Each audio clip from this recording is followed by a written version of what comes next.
Hi, thank you for joining me on Waters with Amani. Today I'm fishing the Truckee River in Verdi, Nevada. One of my viewers that ran into at Cave Rock yesterday, guy reminded me of me, fishing alone. He's just a younger version of me, guy fishing alone, in the cold, no problem. But he told me, he gave me good advice on a couple things. The first one is, I gotta stop being lazy and I gotta bring my lure box with me when I go out to Tahoe, because I really needed to throw some lures when it was getting dark last night and I just didn't even bring my box because I'm lazy. The other thing he told me is, if I turn off on this East Verdi exit going east on the 80, there's not all public, private property, and that's the only thing I need to know is there going to be river access. And there's pretty good river access from what I saw. I pulled off at a couple stops and scouted the river when it was getting, the sun was coming up, and saw the no trespassing signs. I didn't see any of them. So I'm going to hit this spot as much as I can, and then if I run into barriers, I'm going to jump my car and head down and fish another spot that I saw that looked like I could fish. So Cabela's and KOA is right up there on above those houses on the horizon. That's where I fished in another one of my Verdi, Nevada clips, where I climbed down that hill and I said there's got to be an easier way to get down. Well, there is, and this stream here is a lot more easier to access than that, but when you're exploring new stretches of the river, you're not always going to find the best way down. So I'm fishing this bucktail jig to start with. You can see this guy's all battle torn. He's already done a tour. This is my only long hair bucktail jig. All I got is short hackle jigs, and I want to try this long hair one first. And I also have my fly rod. We'll see. It's really windy and cold. It's snowing up in Truckee this morning, supposedly. And I mean, it's not too bad. It's in the 30s, which is kind of nice. It's not too cold. So, but the wind is starting to howl, so I'm gonna get down there and go see if I can catch some fish. I believe I'm going on number 19 today of never being skunked on the Truckee, in the stretch from above Hurstdale all the way down to east of the Mustang Bridge in Nevada and off the 89. I still haven't been skunked in the Truckee, and we're gonna see if that still can hold up today. I'm sure the flow's down, blah, blah, blah. Whatever's down there, I gotta deal with it. We're going in. And I'm fishing this nice stretch of stream, and I'm not getting anything. I mean, I just started, I'm getting a little impatient, of course, but I'm working this thing down this deep run, and it's perfect. And I'm not getting anything. So I've made it up beyond where a lot of people seem to fish a lot. So I'm trying to find some less fished water up here. The flow's down up here, but that's okay. I'm always looking for fresh water, so let's see. The building along the Truckee is just relentless. There's just so much construction, so many communities going up. I guess it is what it is. I mean, if I had the money, I'd like to live there, but I don't. So this is just gonna make it a little bit more bottlenecked access. We'll see what happens. The Truckee up here turns into a creek. So I gotta head back down and see if I can find some deeper water. I mean, if I had my fly rod right now, I could mess around with this, but I can't even fish a jig in this water. But I got my fly rod in my car, so I might come back, I don't know. But I'm on the ropes. The streak is on the ropes.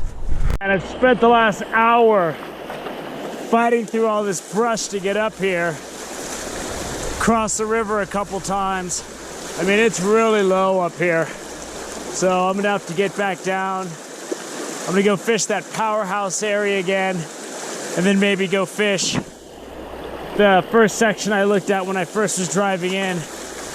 But I'm not getting anything, man. I haven't even got a bite.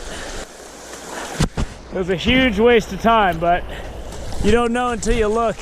This might be a lot more prolific when there's higher water, but it's dribbling right now.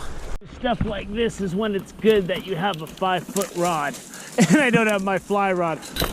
But right now I gotta get back there through this.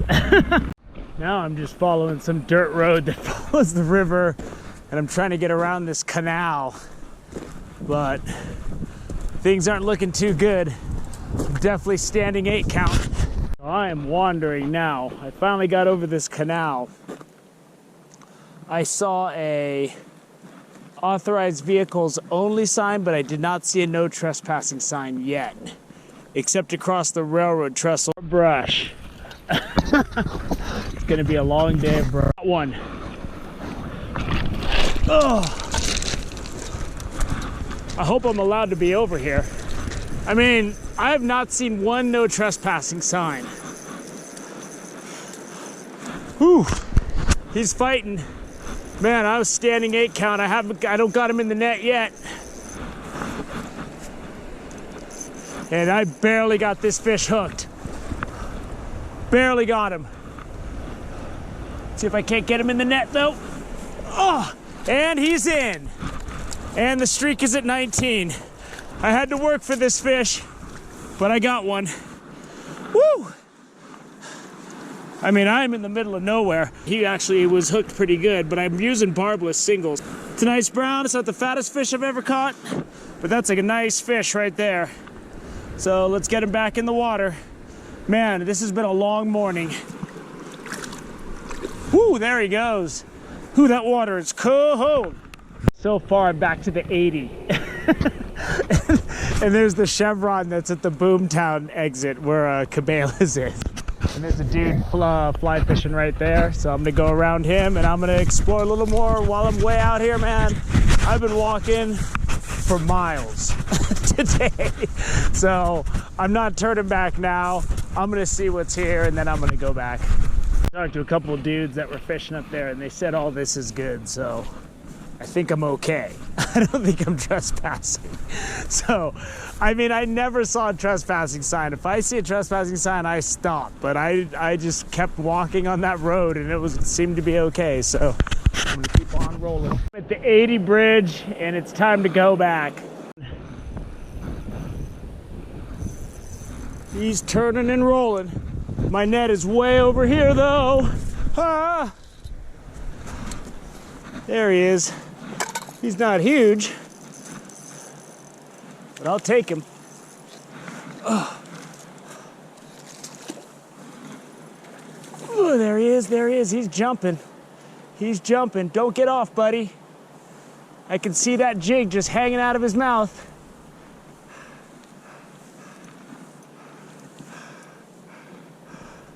Come on, buddy. Come on, buddy. Whoa. He's not ready yet. He's not that big, but he is fighting. Ugh. He does not want to go in this net. There's a jig. Oh, nice. Okay. That's a nice brown right there. He's not huge, but that's a good fighter. You saw him running from that net. Nice wild fish. Let's get him back in the water, and there he goes back to his hole. Well, what a day of fishing, exploring. I didn't get anything at that first stretch I went to, and it was the best looking stretch I'd seen in a while. So I came down the road, pulled off in this dirt area. There's like a dam or something right there. And I didn't get anything in this stretch. I said to myself, you know what? The streak is dead, who cares? I'm going home. So I was getting ready to get in my car, and I saw this path right here that goes along the road. And I followed this path and basically went all the way to the 80. Like, so I've been fighting through brush, wandering around on roads. And I got the streak up to 19, but I mean, for me, it's not about streaks, you know? I caught that fish hours ago, and I could have left right then. I could have been home and taken a nap by now, but I decided I was all the way down there. I talked to those two guys and said there's some good water. And so I just continued to go down. I explored run through more brush, walked miles, got to the other other side of the river on a footbridge there. There was no sign or anything. It was painted over, so it looked okay. Went down and then got another fish on the way back. So I got 2 fish today. You know, it's like 2 o'clock in the afternoon. I caught that other fish at around noon, and I could have just left. But I said, you know what? I'm already out there. I got to go and explore while I'm there. With my jig and that small 5-foot rod, it's easier for me to hit stretches and just keep going, explore more river, because I've never fished any of these river stretches of the Truckee yet. Some viewers always will ask me, why don't you show more of the struggle? Today was a struggle, and you're gonna see. I mean, I wasn't getting any bites. I got 2 bites today, and I landed both the fish, and that's all I got. The good thing about jigs is often when you catch a fish on a jig, it's a good fish. So today was a great day of exploring the Truckee in Verdi, Nevada. Thank you for joining me on Wilderness with Amani. Until next time.